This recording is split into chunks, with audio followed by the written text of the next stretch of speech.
fishing, it's in my soul. Welcome to the Salt Strong Podcast, disrupting fishing entertainment as you know it. Prepare to laugh. Prepare to get to know fishing legends in a whole new and unfiltered way. And on occasion, you might even learn a thing or two about fishing. Here's your host, Joe Simons. Like diamonds. Hello, Salt Strong Nation. Joe Simons, like diamonds. We're talking about live bait versus lures. I got Lukey here with me. What's up, dude? Ready to talk about some fishing. The recent tournament had some cool results. First and foremost, we got crushed. All it took was one more fish and we would have been there. However, we were first place when it comes to one thing, catching the slam the fastest with lures. So backstory is Mark on our team, he and his wife, Ashley, he's an ex-cop, and there is an inshore fishing tournament that's been going on for a while, and it's to support the law enforcement officers there in the, Tampa, really just the west coast of Florida. And Mark and his wife, Ashley, asked us to join. And anything goes in this tournament. So meaning you can fish with live bait, you can fish with cut bait, you can fish with lures, you can do anything you want. And it was basically from Anna Maria all the way up to like Clearwater. So it was a lot of different areas you could fish. You could hire a guide.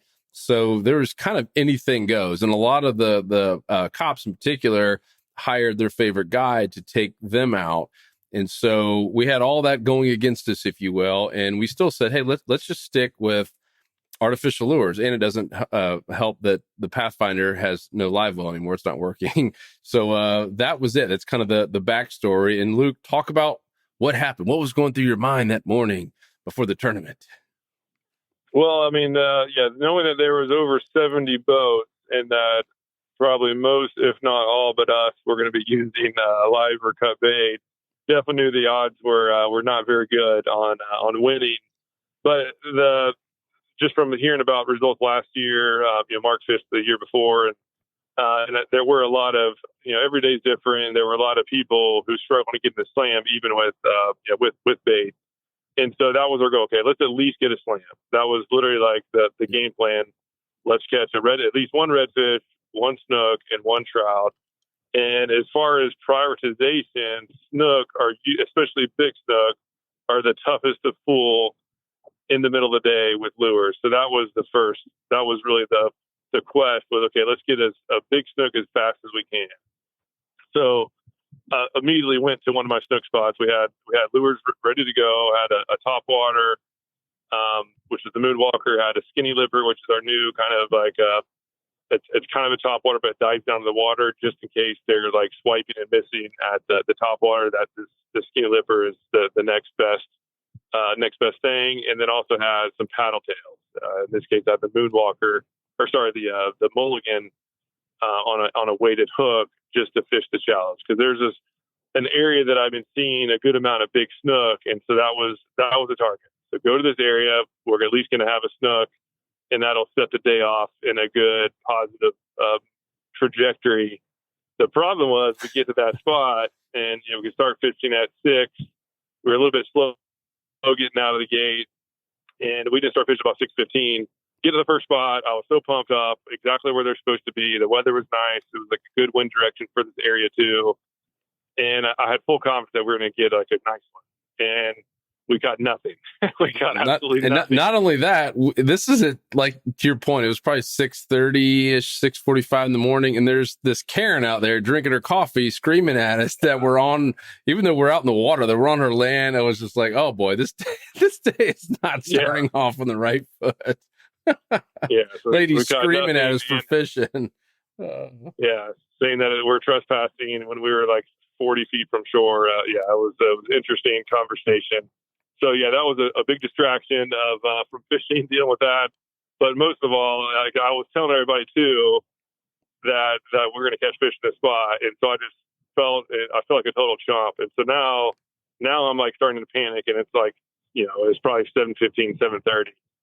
And I said, okay, once I realized there just wasn't much action going on, you can usually tell, right? We talk about this in the weekend game plans. As far as lately, it's just been about finding the food. The predators are on the move, and they're usually going to hold in areas with a lot of food, and there really weren't many jumping mullet. I didn't really see many pinfish, no feeding birds. So before we wasted any extra time, time to go up and move. So I went to spot number 2, and given how bad it was, I was like, yeah, we need to get on the board. So I just went to a trout spot. Sometimes you just have to get some positive momentum. We were dealing with Karen. We got skunked in the spot that I said was going to be easy. So I went to a spot that I knew there'd be some trout. I've been doing some lessons, and some trout have been caught there, like right in the middle of lesson. So we get there. Sure enough, we caught some trout, and everybody caught at least a couple.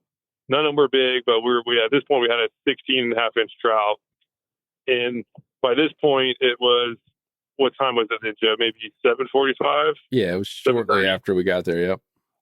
And so we have some good momentum. So now there's this oyster bar that oftentimes holds redfish and snook. It's an area that I go to that generally holds a little bit of everything, but most importantly, I've been seeing bait there recently, a lot of mullet.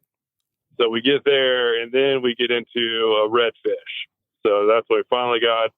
Redfish number 1. It wasn't big. I think it was like 16 inches. Mark caught it on a weedless spoon, and the trout were hitting him. I think I caught the biggest one at that point. That was on a skinny lip bird. But then, the paddle tails caught the most. So we get the redfish. Now we're feeling good. Okay, now all we need is a snook. And I was most concerned with the redfish. The redfish lately have been the toughest to find, and snook have been relatively easy. It's really about just skipping. If you find some mangroves that have life, and there's at least 1.5 feet of water, there's going to be snook there. It's very rare. And snook are pretty aggressive, at least the smaller ones. The smaller ones are easy to catch in the middle of the day. The big ones are tough. So, okay, let's just get our snook. Let's get our slam. And so we went to some nearby mangroves in this area where all the bait was. And sure enough, that's when we got the snook. I can't remember who caught the first one. I caught the first trout and the first snook. Neither were great size, but at least it got us on the board. And I think that's the beauty of it, is just catch one, right? Because in a game like this, where it's a total point system, meaning total inches of your 3 fish, heck, even a 15-inch snook is an extra 15 inches you didn't have if you have a 0. So it just feels good to at least get on the board. And it seemed like every time one of us got on the board, someone else right after would catch a bigger one, which is what happened with the snook. I caught a little, smaller one, and then I think it was Ashley caught a bigger one, like almost in that same area. Yeah, I mean, that's kind of in the same. It was a little cove, and it was oysters. So there was oysters, mangroves, and that was had a grass flat basically attached to it. So you have oysters, mangroves, a bunch of seagrass, and a lot of bait fish in the area. Again, find that this time of year, and you're going to find some fish to be caught. So we're finally going on the board. So now it's time to upgrade. And so shortly after that, actually, I think maybe right before it, I was using the mulligan. That's my favorite lure for skipping up under mangroves. And so I had the mulligan on the Haas Helix hook. It's a weighted hook, and so it's very nice and weedless, has some good action. And so I was skipping on the mangroves and got a nice stump. And it was one of those hook sets where the fish doesn't really budge, or it automatically starts peeling out line. And I thought it was a big snook at first. I'm like, oh man, I got a nice one. And it was, thank God, it was going away from the mangroves. And so pulling out some drag, it never jumped. And then we started realizing, okay, it's probably a redfish. And sure enough, it wasn't as big as I hoped it was going to be, but it was like a 24.5-inch red, I believe, was what it finally measured out to. And it had a couple friends with it. So at least knew that there's some more good sized fish there. But at this point, it was probably, I think it was right then when we checked the watch, and it was 8:30. So at this point, we had a full slam, and we've already had one upgrade, and that was at 8:30. Two upgrades. And we had the snook. Oh yeah, good. Yeah, good point. And actually, we had multiple trout upgrades too. So we had a full slam plus upgrades for everything, and it was 8:30, and you never know how everybody else is doing, right? Like, but we really weren't that good. But we kind of did, which is, the interest. Because remember, Mark's texting all his buddies, because these are a lot of Mark's old police buddies, and he's not to rub it in. He's texting them like, hey, how you guys doing? And most everyone else at 8:30 had not caught really anything yet, or some catfish. Like no one else had caught. I think we had to be the first boat to catch a slam by far. I mean, some of the guys were hardly getting out and they were still getting bait at 8:30, even though you were allowed to get bait the night before. So we definitely, had it ended at 8:30, we would have been in first place. Yep. Yeah, so so we didn't know how anybody was doing until around that time. That's what they were texting. And Mark was like, "Oh man, yeah, we just got our slam. Now we're trying to upgrade." And they were like, "Slam? Like we haven't caught anything." So that's what we knew. So at least we're in, doing better than some, even though we're the ones using lures. And so at that point, now we need to upgrade the trout and the snook. And so I just started going to some areas, all big water areas where it's not back in any coves. Like usually the big trout and big snook are gravitating towards areas that are close to the deep water. So I tried out some big flats that are basically right up along big bays and or pushed up against channels, like deep channels. And so we fished those spots and really not much is going on. At one point, Mark had a snook that was probably like 21, 22 inches on. And at this point, our biggest snook was like 16, so it would have been at least a 5-inch upgrade, and it jumped off. And I think went to another big flat, and there's bait everywhere. It was beautiful water. It was nice and clear. Grass is finally coming back, so it's really cool to see that. And really weren't seeing anything, but just with all that life, I just knew, okay, we're going to find something big here. We got to keep going. So we kept going on the shoreline, and then sure enough, I looked down and I could see just what looked like a big log, and it was just had big broad shoulders, and it was a giant snook. I mean, it had to at least been 41, 42 inches. It was way over slot. And I had my power prawn, my confidence lure for big snook, a power prawn on a weedless hook. It was about 2 feet of water, and it was sitting in a pothole on a flat, like 10 feet from the mangrove. So crystal clear water. It's perfect. It's like the perfect way where it's at least away from the mangrove. So I at least have a chance of getting this thing in without getting broken off, and got a good cast to it and just sat there and watched it. And I basically led it I cast over like 10 feet and was 5 feet to the side. So there's no way this is going to feel the line. And I was just slowly reeling, no twitching. I didn't want to spook this fish. I didn't want to twitch it until I got at least equal to it. And sure enough, it just happened. It had to have felt the line, or maybe it saw it. I don't know. But the lure got about 5 feet from it, and that's when it just slowly started turning the other direction. And that's when I knew we'd been had. Mm-hmm. But so we got some more casts at it. And it just would not eat. So the plan was to go back to that area. We knew that at least one giant snook was there, and our plan D was, hey, if we don't catch anything, let's just go catch a ladyfish or some pinfish and just use cut bait to sit there, because that is a good way of catching big fish. It's very tough to catch anything quick doing that, but if you sit there long enough with some cut bait or a really good live bait, something's going to pick it up. And knowing that something good was there, that was in my back of my mind. Okay, this is how we're going to win this tournament if we can get this big snook. And then really went around a couple other spots, and it just really the bites really slowed down to the point where, okay, let's go ahead and start getting some live bait and start preparing to catch this big snook.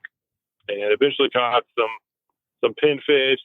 Just chummed up some pinfish real quick. Mark was on the net, and then we hit the beach trying to sight fish some big snook. And didn't see any big ones. We did see a group of small, at least smaller ones, and Mark got a 23-incher out of there with the pinfish. So now we're at, what was our total? I think it was 65 inches. Yeah, I think 65, yeah. So it was like a 23 snook. I guess I skipped the part. Joe caught a nice trout at just over 18 inches. And then we had that 24.5-inch red. I forgive you.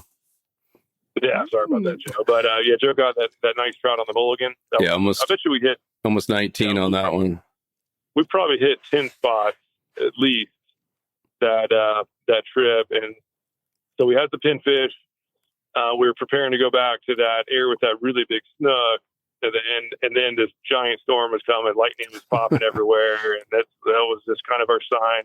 All right, it's not worth getting electrocuted. Let's just call it a day and just end fishing a little bit early, knowing that we at least got our slam and everybody caught fish. It was just a lot of fish catching. Obviously didn't I didn't include into ladyfish and all the extras that we caught and lizardfish and stuff. There's a lot of hook sets involved. And, I don't know, just any hook set on a tournament day, in my opinion, is that much more exciting because each one could be the next. This could be the $1,000 cast, or in this case, $2,600 cast. Yeah, I think that was the top prize. But yeah, I had a blast, even though we didn't win. Had a ton of fun. We caught some nice fish and really explored a lot of areas too. I hadn't fished. Some of the spots were new, we were just targeting types of spots based on the conditions. And so explored some new areas and saw a lot of fish, caught a lot of fish. So I had a good old time. Yeah. Remember that? I caught that massive bluefish on the flat. Remember, we thought for sure it was a red, and it's taking line out, and it being this massive bluefish. So yeah, it was a ton of tight lines. I think the big lessons learned that if you want to just get a bunch of tight lines and catch fish fast, lures are pretty tough to beat. Like I said, we're in there these are against guides. Many of these guides already had live bait from the night before. They know their spots. They're on the water every single day. And we still had a slam, as far as I've heard from anyone before anyone else, by far. The course, and let's talk about Ashley too, because Ashley, who was our fourth team member, she is not a lure person. She has very rarely even used lures in her life, and she is a live bait girl. She was very sad that our live well was not working because that's her wheelhouse. And she was catching tons of fish. And like, I remember the smile on her face. She's like, this is actually really fun. She's like, I'd never really had any confidence in lures. And a lot of it because she never really tried. And if she did, it would be really quick. And she'd just go back to shrimp or whitebait or whatever they had in the boat. And so that was cool. Like, now that someone who has been a live bait person for many years and tries it and sees it work, even on a tournament day, she's like, wow, this is really, really, really cool. I think the other big learning lesson, because this is the choice you have to make. We don't ever bash live bait or lures. I personally like lures because of the freedom and control and the reasons we're stating on here. But if your goal, and you had all day, if your goal was to go out there and catch overslot fish, and you had all day to do it, it's pretty tough to argue with live bait. And you didn't really care about moving around and you just want to kind of sit in a redfish or snook highway with bait soaking and having a beer and relaxing. That's a really good way to do it. And that's what happened with the winter. So the winter, was it 84 inches total? Yeah, 84 total, which is that's a very, very good slam. Yeah, that's respectable. And that's 19 inches over where we were combined. Of course, that's only one big snook, one massive 40-inch snook, which I believe is what they caught. One of the guys caught a 41 or 42-inch snook. That's all it takes, and we would have. Had Luke got that one, we would have been right there on that main leaderboard. But everyone else was using live bait. Everyone's had captains. Nothing wrong with that. But I will say, and I've been with Peter Deeks many times, right? And you have too. It feels like super slow days until all of a sudden that one bite happens. Remember, like that last time we went with them, had we left early, we would have gone back to the ramp saying, man, that was one of the most brutal days in the world. Of course, with Deeks, the guy's got it dialed in. He's like, just give it a little bit more time. They're going to show up here. And lo and behold, all of a sudden, all three of our lines were just screaming, and we caught those 40-inch snook. It was nuts. So it's tough to argue with the power of live bait, but it is certainly not needed. We would have been the only boat that could have come in at 9:00 with our heads held handsome and high, and know that we got a slam. So that was cool. I was.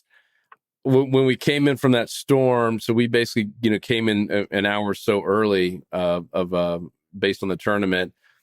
I had a feeling like we certainly weren't going to be in first place. Like, yeah, we probably did well, like just based on Mark's text. But yeah, there was a handful of boats that stuck it out with live bait and cut bait and got all three pretty decent sized fish. With usually one of them had one big boy. There's a couple massive redfish caught. And they were 40 plus inches and a couple of 40 plus inch snook, and it's tough to compete with that when someone's got a fish that size. It gives them quite the advantage. But man, it was a really, really fun day, and it was fun hanging out with Ashley and Mark. And I love what I said earlier, just seeing Ashley, her excitement of knowing that she can now go out there and fish without having to go get live bait first. To me, I think that's awesome. Yeah, and I think and the reason why we're harping on this is we made the mistake for many years thinking that if we didn't have a full live well of live bait, we had no chance. And so we would spend a ton of time, and I was always the one on the cast net. So I was the one that put in the most effort and sweat, where it was based on me to like, okay, I'm responsible for at least getting bait so that we have a chance. But in bass fishing, it was just so strange. I was a really good bass angler growing up. I was just super addicted to it. I fished every chance I could. And we lived on a lake, and so I had a lot of chances. I was fishing like every day. And I rarely ever used live bait for bass, and I was catching a good amount of fish. But I for whatever reason, I thought that for saltwater, it's the opposite. Like, you have to have live bait, otherwise you're wasting your time. And I spent many years, like 10 plus years of time where my first step, and I would literally spend hours if needed. My first step before I even targeted snook or reds was to catch bait. Yep. And in many cases, I was giving up the best bite of the day by catching bait. You know, like be out there watching the sun come up, and I'm out there chumming bait instead of throwing a topwater at my favorite spot. And now I'm realizing that saltwater fish are way more aggressive than bass. So it might, especially the smaller ones, right? If you're going after just the normal size, like a 20-inch snook or a slot size red, or trout up to 22 inches, they're super aggressive, and they're relatively easy to catch. They're just as easy, if not easier, to catch during the day than bass. And so many people spend so much time, their valuable time, on the water catching bait when they don't have to. And so our core goal is just to make sure that if you have all day to fish, you want to dedicate an hour or so catching bait, that's fine, right? That's just like a tiny percentage every day. But a lot of us, especially now that we're out of like high school and college, where time was we've always had sun time, a lot of us can only fish 3-4 hours, and so if we're spending an hour of our time catching bait, that's 25% of our time. That's a big portion of it, and that's, I won't say it's wasted, but that time could have been spent going out and just actually catching fish on cast one. Yep. So I don't know. I have a personal mission just to make sure that message is heard, because again, time is valuable, and it's just not a requirement to catch a bunch of bait. Luke has a dream. I dream one day that everyone will hear the word about lures.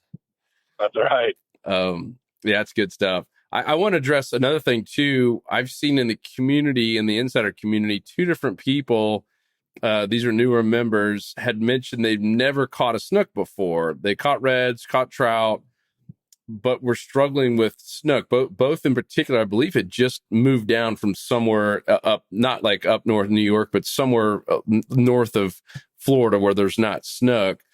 And I remember one guy someone had asked, well, hey, where are you looking? And he's like, oh, I've been fishing Sebastian Inlet for him every week, every weekend. And the other guy was only hitting like Weed Island on the weekends, which is pretty tough because that gets a lot of pressure. What would you say? I gave the guy in Sebastian my feedback. I was like, dude, I would get away from that's a tough place for guides to consistently catch big snook in there when that water's ripping. That, yes, there's a ton of snook there.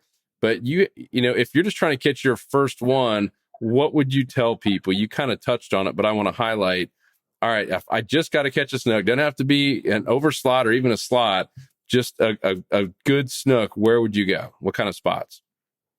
Well, if we'll just stick on like the Tampa Bay region, and just really any region that has grass flats, and it is to find an oyster bar that's on a grass flat, especially if it's touching the shoreline or close to the shoreline. So if you find an oyster bar that's on a grass flat, especially if there's mangroves near it, there undoubtedly is going to be redfish and snook in that zone. And if there's bait there, that's when you want, with 100% confidence, there's snook and redfish in that area. And now it just comes down to figuring out what depth they're in. Usually at high tide, they're going to be up in the trees, like under the mangroves. So that's when okay, I have to use a weedless lure that skips. That's when you do it. My favorite time is at a lower tide, when all those fish have to push out of the mangroves or out of the sawgrass. Those are a little bit north. and now they're just more accessible. But if there's an oyster bar, which we don't like, usually areas with grass don't have a whole lot of oyster bars, and so there's the best shortcut I could ever give that is as bulletproof as I've ever seen. This is what I use when I'm traveling to new areas, is to find an oyster bar, again, that has those same requirements. If there's an oyster bar on a grass flat and there's mangroves close to it, that's my sign. That's exactly where I'm going to fish. As they're usually my spots 1, 2, and 3 have that sort of thing. Because not only are the snook and redfish there, that's often where I catch my biggest trout as well, right? There's usually going to be a lot of mullet hanging around those oysters. And the oysters are just great habitat for all sorts of live crabs, all sorts of prey pulled in zones like that. Dolphin can't get as close to them. So just everything kind of gravitates towards those zones, and it makes life a whole lot easier. So that would be my suggestion. Well, if only there was some sort of software that would show you where all the oysters and grass were. That would be cool. Yeah, so this was not planned, but yeah, that is a big reason why this Smart Fishing Spots platform is pretty amazing. The biggest update, I would say the biggest boost to my personal fishing when I'm exploring new areas was this oyster layer. I can't remember how we even got it, but we got the data for it. Our IT guy somehow got it. We've been adding to it too as needed, but it basically has every oyster bar throughout the entire coastline of Florida, all the oysters, and we even have over Texas as well. I think a couple other states, so we're trying to add as much as we can. But yeah, you can hit a little button and all the oysters get highlighted on the map, like on a satellite map. Many you can see, for those who look at a lot of satellite maps, you can actually see oysters and get a pretty good idea that they're oysters. But this obviously highlights those, plus it highlights others that are really tough, if not impossible, to see on the map.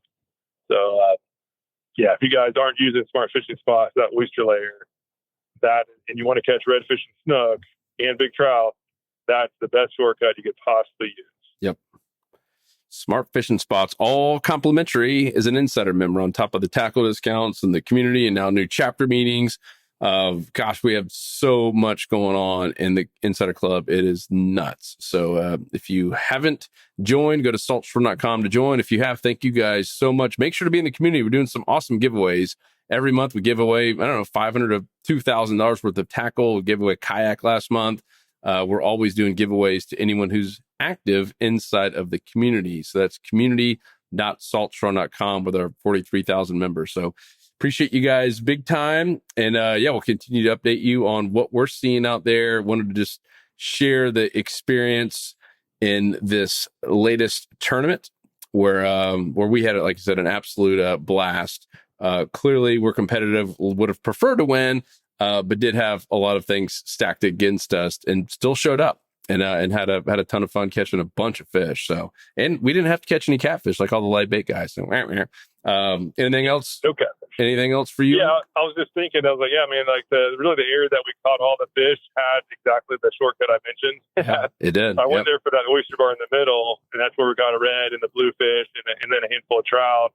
And then the shoreline that was maybe 50 yards away, that's where we caught 3 or 4 snook and then the bigger redfish.